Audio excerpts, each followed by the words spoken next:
The whole issue of what we mean by quality learning is something that I've worked on for a long time, and my mindset in doing that has been to try to discern from leadership in higher education, faculty leadership, campus leadership, what does our community mean by quality learning?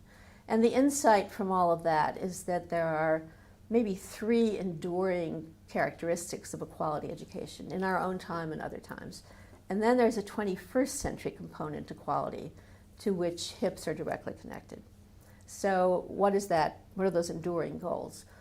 A good education has always been about developing the powers of the mind, to think through complex questions, to use evidence, to arrive at reason-supported judgments. That's goal number 1 for a quality education. The second is where it's always been about cultivating a sense of responsibility, personal responsibility, ethical responsibility, but also social responsibility, so that the student isn't just learning how to do things, the student is learning to ask why and what will the effects be, and who and what needs to be taken into account. And then thirdly, a big characteristic of a quality education is that it's giving the student the kind of knowledge she needs for agency and influence in her own time. And it used to be that we reserved that knowledge only to a handful of the people, just a few people would get it.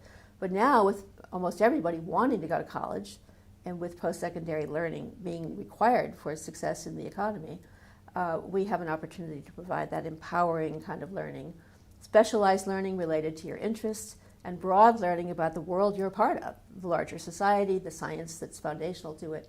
All those, that knowledge is the third part of a quality education. But the fourth, the 21st century characteristic of a quality education is that we don't want students to just know things. This is not just personal development.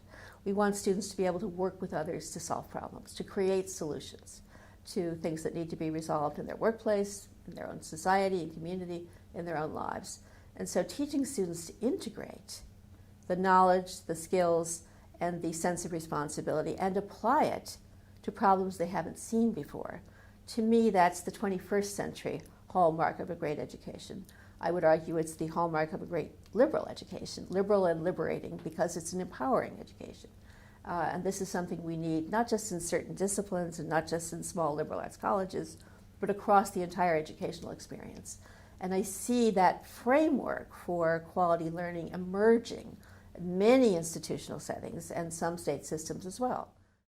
I've learned a lot of things from the work that I'm doing with the NASH project, and some of them I think are important foundations for future work, both by systems and by higher education institutions.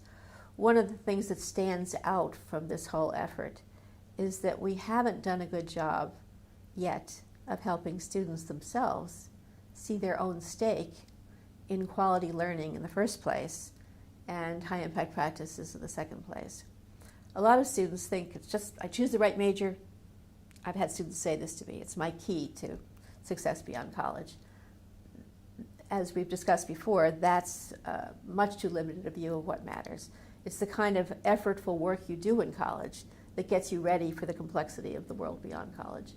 And we need a much better job, much better practices, strategies for enlisting students in not just getting on the right path and staying there, but understanding why they're doing what they're doing, what is empowering in a college education, and helping them connect that to their own questions and to issues that they care about, that they want to work on, both as professionals and hopefully as citizens as well.